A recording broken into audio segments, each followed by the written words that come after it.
La corruption, de façon générale, c'est par exemple lorsque vous allez vous donner de l'argent à un juge pour qu'il rende une décision en dehors du droit. C'est ça la corruption. Et c'est ça qui est combattu. Voilà, donc la définition de la corruption, c'est un peu ça. C'est comme dans les marchés publics aussi. On donne de l'argent ou le soumissionnaire du marché public donne de l'argent à quelqu'un pour obtenir le marché, même s'il n'est pas forcément le plus offrant.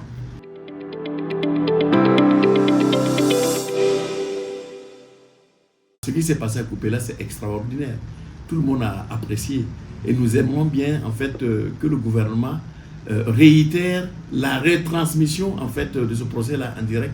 Parce que, enfin, certains justiciables, ou le peuple burkinabé même, va comprendre comment fonctionnent les juges judiciaires, qui est souvent ésotérique.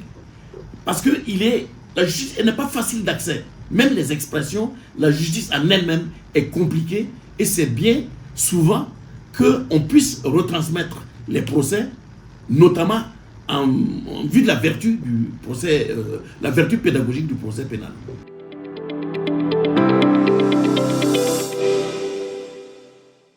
Bon, les travailleurs du public, je ne sais pas, ou même les travailleurs du privé, parce que s'il y a une retransmission, vous savez que chaque fois les procès, même dans les films, attirent beaucoup de gens. Donc, est-ce qu'on peut dire que la rentabilité de la fonction publique ou de la fonction privée peut être freinée par la retransmission des procès à la télé? Bon, ça c'est... Je ne pense pas, je pense que les gens ont regardé le procès, mais ont quand même continué à travailler.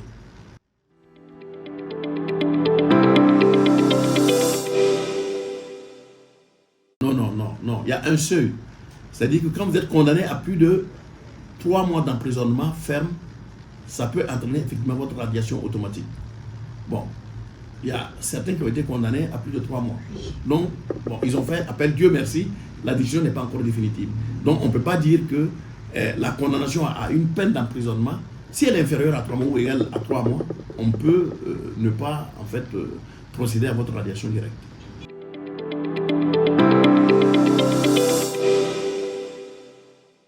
Pour moi, je vais dire, la question de la corruption, elle est universelle. Vous trouvez la corruption un peu partout, même aux États-Unis, même en Europe, en France.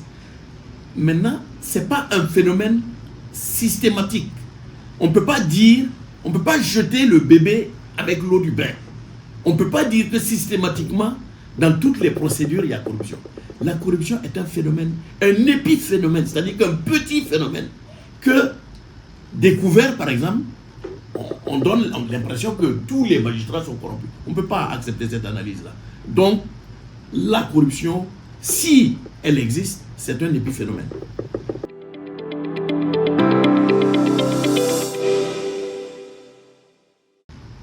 Tous les jours, le Conseil supérieur de la magistrature sanctionne des magistrats qui ont été indélicats dans tel ou tel dossier, sans que le public, le grand public ne s'en rende compte. C'est parce qu'on a retransmis ce procès qu'on a l'impression qu'avant, certains magistrats n'étaient pas sanctionnés. Il faut savoir que le pouvoir disciplinaire du Conseil supérieur de la magistrature existe bel et bien et est exercé en tant que tel.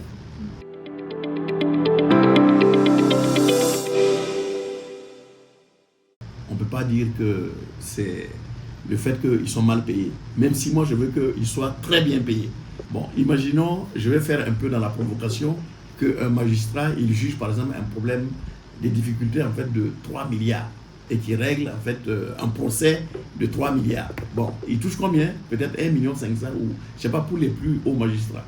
Et pour les plus jeunes magistrats, 800 000. Bon, si moi un jour je suis garde des Sceaux, je vais me battre auprès du Premier ministre et me battre auprès du président pour que ce problème de corruption ou ce problème de rémunération des magistrats, que ce soit vraiment en fait vu à la hausse pour éviter qu'on dise que le magistrat est dans le besoin. Il faut mettre les magistrats à l'abri du besoin. Et s'ils sont à l'abri du besoin, c'est sûr que il y aura moins de corruption.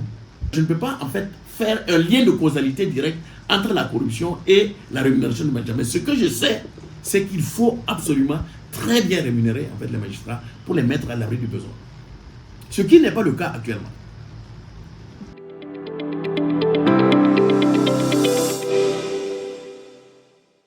Il n'y a pas de pression politique. Il y a ce qu'on appelle le lien de subordination entre les magistrats du parquet et le ministre de la Justice. Mais ça, c'est tout à fait normal parce que les magistrats du parquet qui conduisent, en fait, qui protègent l'ordre public, ont nécessairement un lien avec le ministre de la Justice qui, lui, doit veiller à la bonne application de la politique pénale du gouvernement. Donc, si le ministre de la Justice doit appliquer la politique pénale du gouvernement, il faut qu'il ait un droit de regard. Mais pression, je ne pense pas. Et d'ailleurs, ce cordon ombilical entre le ministre de la Justice et les magistrats du parquet n'existe pas avec les magistrats du siège, qui, eux, sont censés prendre les décisions.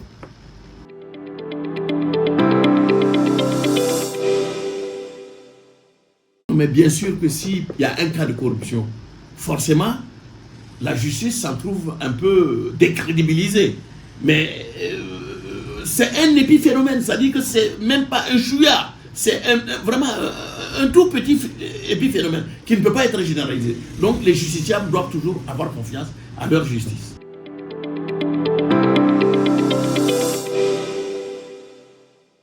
Il n'y a pas de crise de confiance aujourd'hui. Et je pense même, moi j'ai passé 25 années de ma vie à être avocat en France. Et j'ai pratiqué les juridictions françaises. Et j'ai toujours dit aux magistrats, nous ici au Burkina, on n'a rien à envier à la justice française. Parce que vraiment, les magistrats sont d'une intégrité et d'une compétence surtout, d'une compétence sur les questions juridiques. Et sur ce point-là, on ne doit pas rougir, on doit tenir haut le flambeau de la justice au Burkina.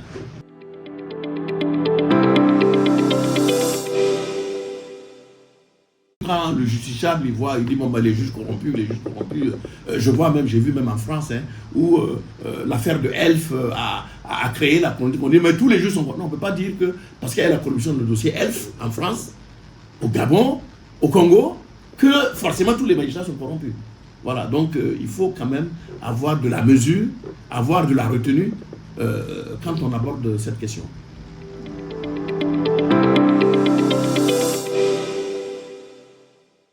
Garder le flambeau haut, de garder leur dignité, de garder leur intégrité, parce qu'ils seront de bons magistrats pour l'avenir.